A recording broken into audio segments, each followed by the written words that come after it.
We sing Sarvadharma Priya Deva, right? And we don't realize how he answers to everyone's call. And when we were young, we didn't really realize that. My father was a very well-known dentist. I had a teacher called Mary Grant. And she knew my father was quite well-known. And suddenly one day in the class, she asked me, Geetha, I want to see your father. I'm getting some toothache. So can you please ask your father when I can come to see him? So I was very excited, as a small kid, my third standard teacher is going to come to my house, to my father's clinic. So I came and asked. My father says, any day in the afternoon, you bring her with you. She may not know where this place is. So I used to go in the school bus. So I told her, my father can see you on such and such a day. So she accompanied me. I also came with her to my father's practice. And we were waiting for a few minutes while my father finished seeing a patient. And while she was waiting in the waiting room, my father had a Swami's picture. And she just looked and she said, who is this? Is this a relative? She asked. So I said, no, he's God. And I was just a small girl.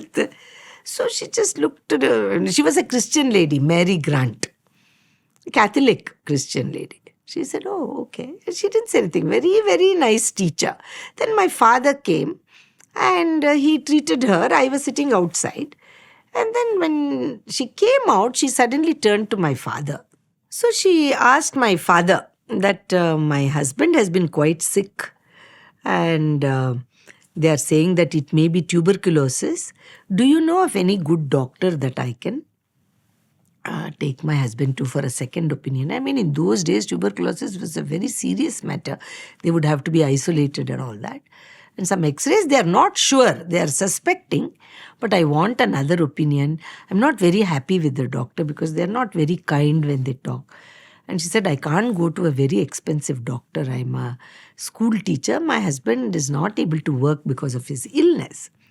So my father said, yes, I know some doctors. I can talk to them and maybe you can go and meet them. He was just talking.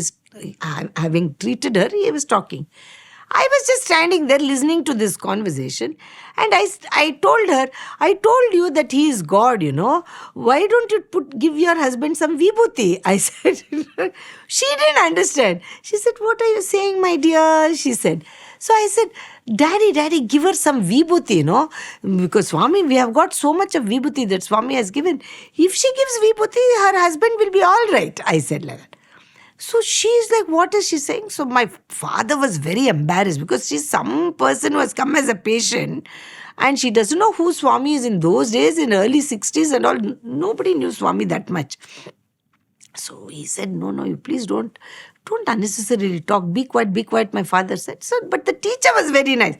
What are you saying? I don't understand. So I said, I told you he's God. He has given vibhuti. You give your husband, he will get better. So I was insisting. So she felt very bad. So she told my father, why don't you give me? She didn't want to make me feel bad. So my father reluctantly, I think, took out 2 packets of vibhuti which he had in his wallet and he gave it to her. He said, I'm so sorry. She's too talkative, as you know, and she says things like that. She said, no, it's okay. And so she went off that day in the bus. And I kept telling her, don't forget to give your husband, he will get better. When I get sick, my mother gives me. I get better. I told all this and she went off. And then some weeks went by. And my father had given her some name to go and see a doctor. She didn't get an appointment for 2 weeks. After 2 weeks, she saw the doctor. And then suddenly she called me in the class. And she said, your father has asked me to come for a follow-up. I'd like to come again day after tomorrow. Please find out. Again, same story. She came with me from the school at 3:30 in the afternoon. She came and my father treated her. And then she said, doctor, I don't know. I have to tell you something. I don't know what it is that you gave me. I didn't get an appointment for 2 weeks. And then after 2 weeks when I went, because Geetha would ask me every day in the school, did you give your husband the vibhuti in the class? Because of her, I thought, what harm can you get by giving it? This child is so sincere. So every day I was giving him. After 2 weeks, I got the appointment with the doctor. And when they took the x-ray, there is no trace of any tuberculosis or anything. I have not given him anything other than this vibhuti. "Who is this man?" she asked. So my father explained who he is and how we believe in him. And so she was very sort of taken aback. She said, "Can Christians also come to see him?" My father said, "Anyone can come to him. You're well." So she said, "Can you take me, doctor, sometime?" And my father said, "Sure, if you're interested, I will take you." He's in Vrindavan. We go on. At that time, my father was working. We were only going on Sundays, weekends. So she said, "Okay, this Sunday." So my father said, "Okay, stand." She was staying in a place called Coxtown in Bangalore. "So we'll pick you up there." My father talked. They made some phone calls. I was very excited. "I told you, Mrs. Grant. I told you, Mrs. Grant, he's not sick. Whenever I'm sick, my mother gives me that something." Then on that particular Sunday, we went and we picked her up. But when we picked her up, there was another lady. She was going to be my 4th grade teacher. Her name was Mercy Wesley. She is my very, very close friend. And I told her what happened. She is also very curious to see who is this person. Can she come along? We said, okay. So that 2 teachers and myself in the back seat, my mother and father in the front seat, we drove to Vrindavan. Swami gave darshan and we were all waiting. They just saw Swami giving darshan and I don't think anything happened at that point. They just saw him. And when he went inside, they asked me, "That is it? He is just going away?" "Yes, he is going away." That's all. So they were just sitting thinking, okay, it probably didn't seem like a big thing. Then my father came out running suddenly after 10 minutes after going in and said, "Swami is calling you people inside. Would you like to talk to him? Swami is asking." So all of us went in and Swami was in the old bungalow sitting on the chair. And as soon as we came, he spoke to them in English and said, "How are you, Mary? How are you, Mercy?" He said like that, They were so taken aback. But then they thought my father must have told the name, Mercy Wesley and Mary Grant. "How are you?" And both of them are Catholic Christians, English. And they said, "We are very well, sir. How are you?" They said. I was giggling here. I had never seen anybody saying, "How are you, sir?" to Swami. And then Swami said to Mrs. Mary Grant, "How is your husband? No tuberculosis, right?" He asked. So again for her that doubt is there because my father may have told. She said, "No, sir." They said, "No, he doesn't have any tuberculosis. He will be fine in a couple of weeks. He will be healthy and strong." He was also a teacher.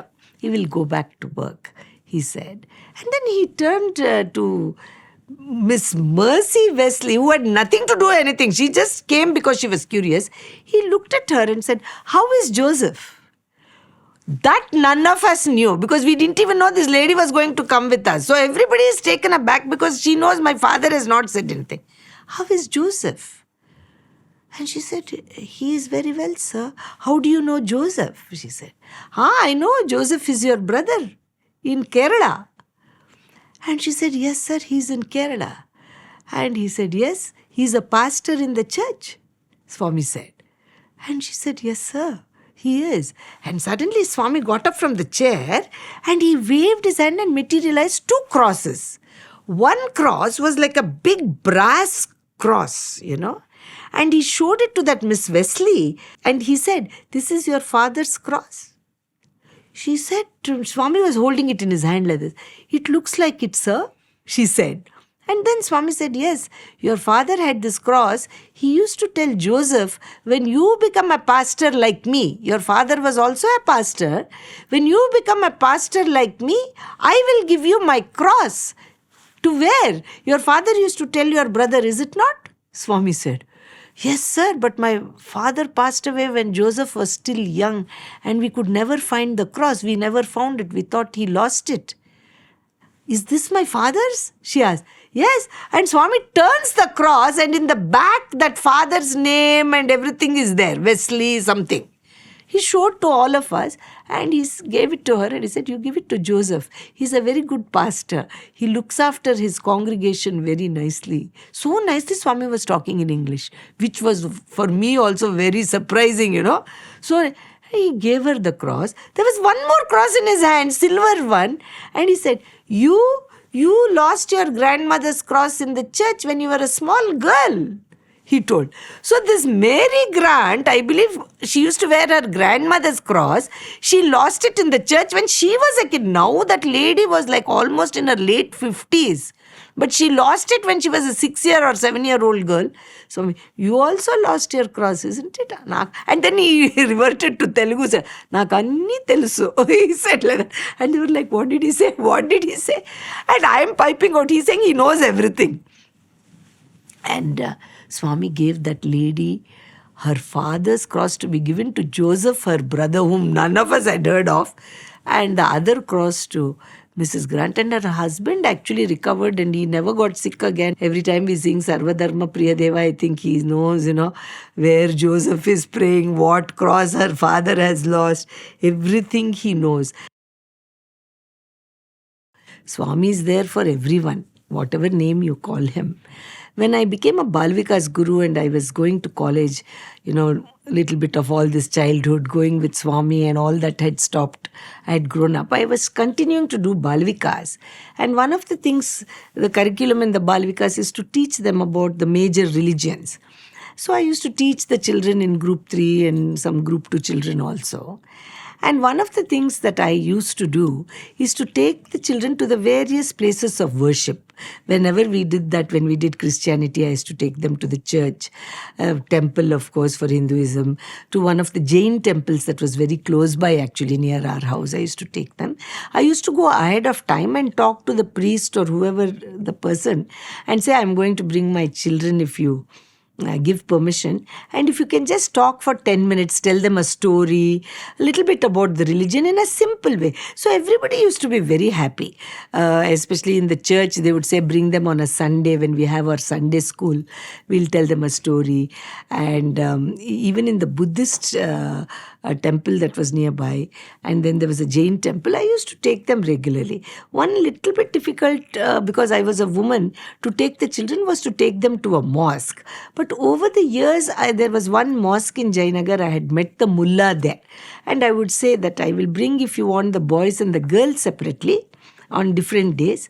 You have somebody talk to the girls. And so that had happened once or twice. I had taken them. And they would tell a little bit about the Islamic religion, how it wants peace and all those things. One particular time, I took the thing, and that day they were not going to do it within the mosque. They were going to show the children the mosque, but then they will talk to them in a different room. So he said, if you want, you bring all the children together. So I went there, and as we were talking, that mullah, when he finished, he knows that my father was a well-known doctor. So he said, I have a small son who's 10 years or something. He's very sick. I have taken him to a couple of doctors, but they're not able to say what is wrong with him. He's very sick. And, he didn't have much money. He was a spiritual man living in that mosque. So he said, can your father help me in some way to go to a doctor who won't charge me so much, or at least suggest a doctor, he said. So very similar to Mrs. Grant and Miss Wesley, but this time I was a little bit older. I didn't tell him I'll give you vibhuti. I said I'll talk to my father. You come to our house and my father will give you some name. So the following day, that mullah came to our house. I had given him the address. My father referred him to some doctors. He took that and he went away. And that was all there was to it. And then years went by, I didn't know, and I think a couple of times when I took the other children to the mosque, the mullah said after 1 year or so that his son was doing better. And that was the end of the story. And then many years went by, and then I was in the US. I came to Parthi, and Swami asked me to come to Kodaikanal. So I went, and we had a driver. My father had a driver. His name was Pasha, and he was a Muslim boy, and he used to take my father regularly every day, twice a day to Brindavan. That was the requirement for my father. He used to go at 6 in the morning before Swami came down. After lunch, he will come home and again go at 3 until Swami's dinner, and sometimes he used to have dinner with Swami and come home. So the driver had to be agreeable to that. So my father had asked him, because this Muslim driver had come, he said, no problem, sir, in the back of your ashram there is a mosque. I will go and do. He was a very religious fellow. 5 times I have to do namaz. So I'll go there. You tell me the correct timings and I'll pick you up. So my father, he was very nice driver. He was the fellow who took me to Kodaikanal. He used to take my father. He used to ask in the car a little bit about Swami. He used to stand far away and have darshan.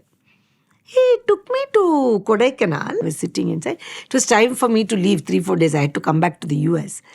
So I told Swami, I'm going back tomorrow to Bangalore. I have to go. So he said, okay, you go. You leave tomorrow and you go. And Swami was very sweet. He said, go via Madurai and have darshan there. And then when you come out of Madurai, you know Madurai is very famous for cotton saris. So he said, you come out. Don't go to any shop there. When you come out of the gate, you make a right turn and there is a second shop called Madurai Cooperative Society. You go and buy there. Because if they see you, they know you have come from America, they will charge you double. You go to the Cooperative Society and you buy 2 saris for yourself and 2 saris for Amma. He told me. I was so happy. I said, okay, Swami, he's telling me to do shopping also. And then he was just about to move when he said, has your driver come? He said. How? Yes, Swami, I came in the car, our driver has come. So he said, I'll go out now for darshan. You tell him to stand there. I will talk to. So I said, who's Swami, my driver? Because the cars are parked far away. I don't know where this fellow is. I didn't have a cell. So he said, yes, you don't know who that boy? So I said, no, I said. And then Swami went inside that day to give interview or something. So I ran outside. I have to find this fellow, number one. Secondly, he should be willing to wait there for Swami because he was a Muslim fellow. I didn't want to force anything. And then I told Srinivasan uncle, who was the national president, Swami said he wants to see my driver uncle. I have to find him. And is it okay to make him stand near the gate where Swami said? Because he's on the men's side also.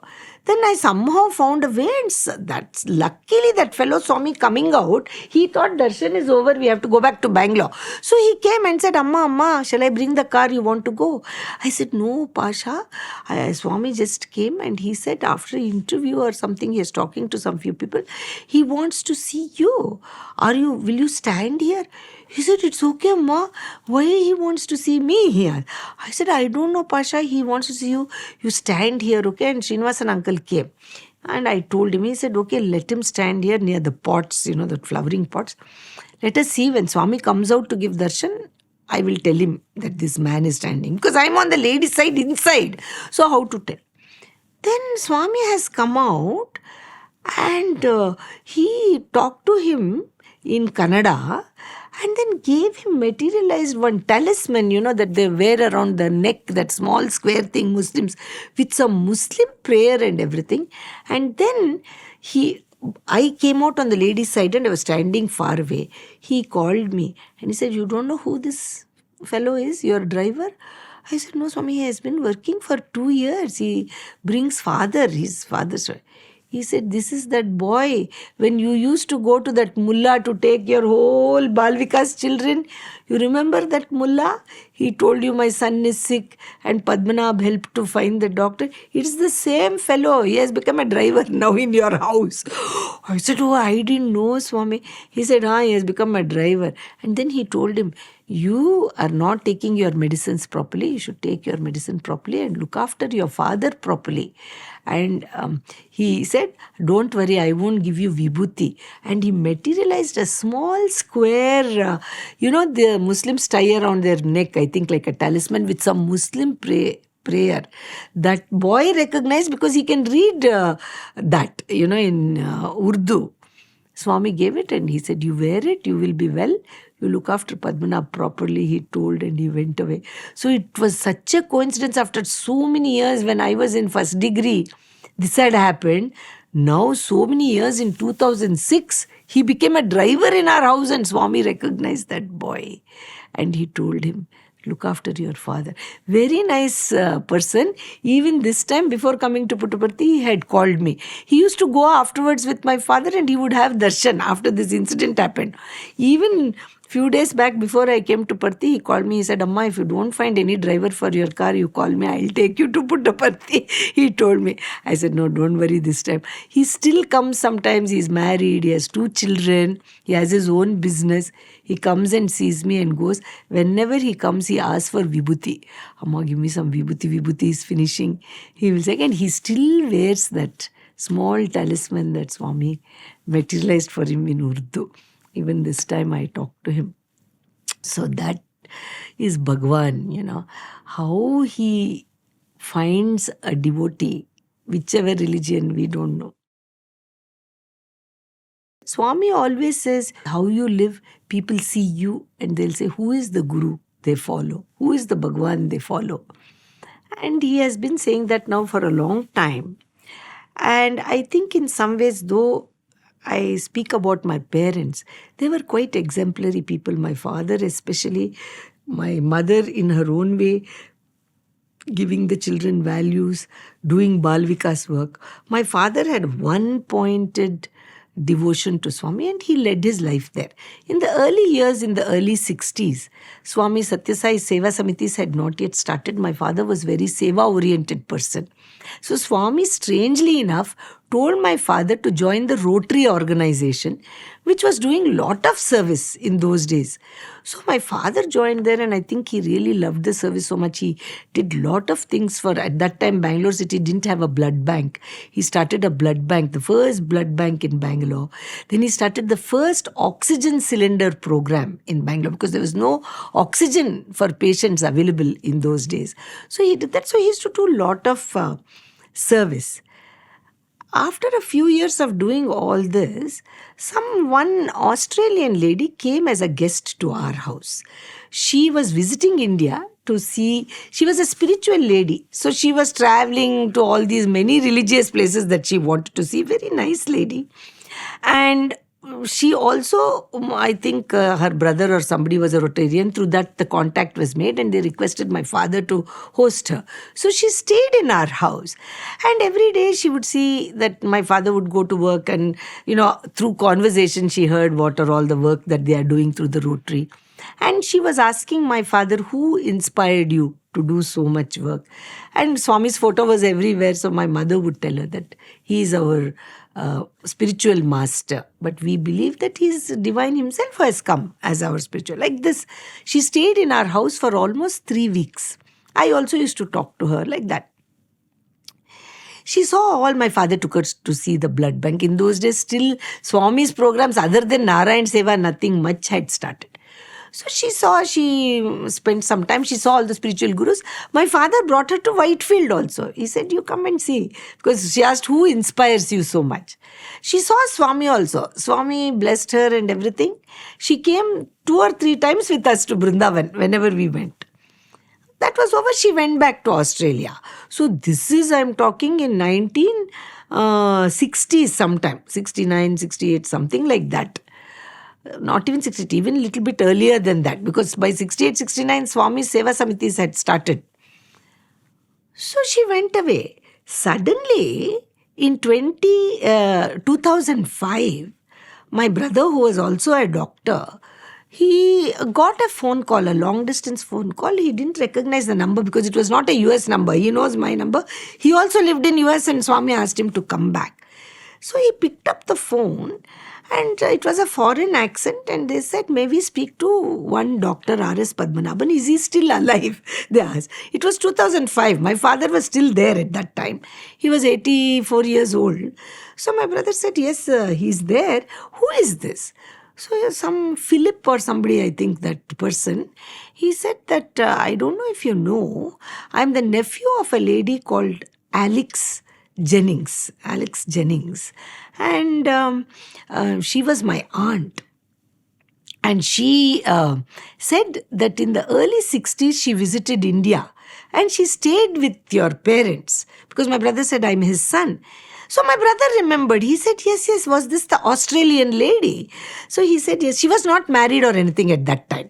So he said, yes, she's the Australian lady. I'm her nephew. And she just recently passed away. And she never got married and her will was read.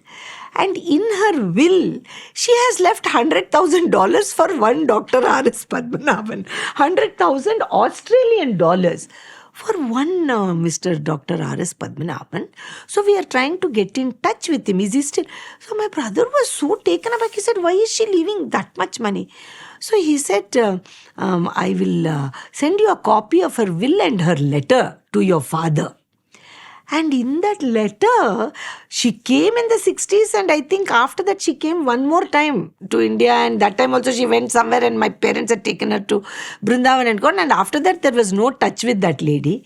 But in the letter she has written that I saw you, someone who has taken the words of his master so seriously, that of community service, and you're doing so much of community service by listening to the message of your master. So I felt that you are the right person. I want to give this amount of money. You please use it for whatever your master advises, or in whatever way you want to use, because I know that you will use it in the right way. Because I saw you in real life, how many things you were doing based on the inspiration of your spiritual master, Sri Sathya Sai Baba, like that. So we were so taken aback. And then at that time, 2005, so my father asked Swami, she has sent like this, what should I do? And then Swami said that because she saw all that Rotary work that you were doing, you give some of the money to Rotary. And then my parents were running a school in a slum area in Jayanagar. It's still going on. Swami has blessed that school, and it's run under the Sri Sathya Sai Prasanthi Trust, actually. Very, very poor children, and they're a mix of Muslim and Hindu children, and they're the children of these railway porters, the coolies, illiterate parents, and all those children, they are getting educated in that school. That's a whole different story, how my mother brought that school together. But in that school now, it's up to 7th grade. All the children get first class in the public exam and thing. The teachers run it very beautifully. So Swami said, you use some of the money for the school.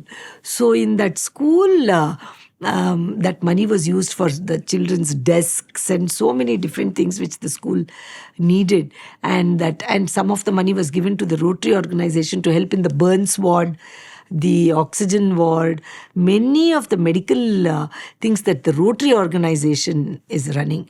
And Swami said, you do it through there. It's okay, because she saw that, let it go what she saw. She had passed away. So what my brother and my father did is they invited her nephews. She had 3 or 4 nephews. They all came from Australia, and they gave the money to the Rotary organization as well as to the Sai school that we are going, and it's still running the school as well as the programs. So sometimes we don't realize the impact of following Swami's message also. Even if we are just doing it knowingly or unknowingly, Swami not only helps, but it impacts the people who see us. Swami used to tell all the time, even when he did my father's 80th birthday, he told all of us, see, by seeing Padmanabh, so many people have learnt how to do seva. So that is the ultimate thing that one can get from their own guru. Of course, my father was very blessed, but this particular thing from Alice Jennings from Australia. So the school, actually, we have put the sign of her name and everything, that she is the person who has donated. With Swami's permission, Swami blessed it, and we have done that also. And the school is still running. So I thought I must mention that. 2 people, one Pasha, who is a total Muslim guy, other is Alice Jennings, who saw this, and completely different religions, no idea who Swami is. But Swami has entered their lives also in some way. He has entered their lives. Sai Ram. Sarva dharma priya deva, Sarva dharma priya deva, Satya Sai Deva, Satya Sai Deva, Allah Yeshu Buddha Nanak, Mahavir तुम हो,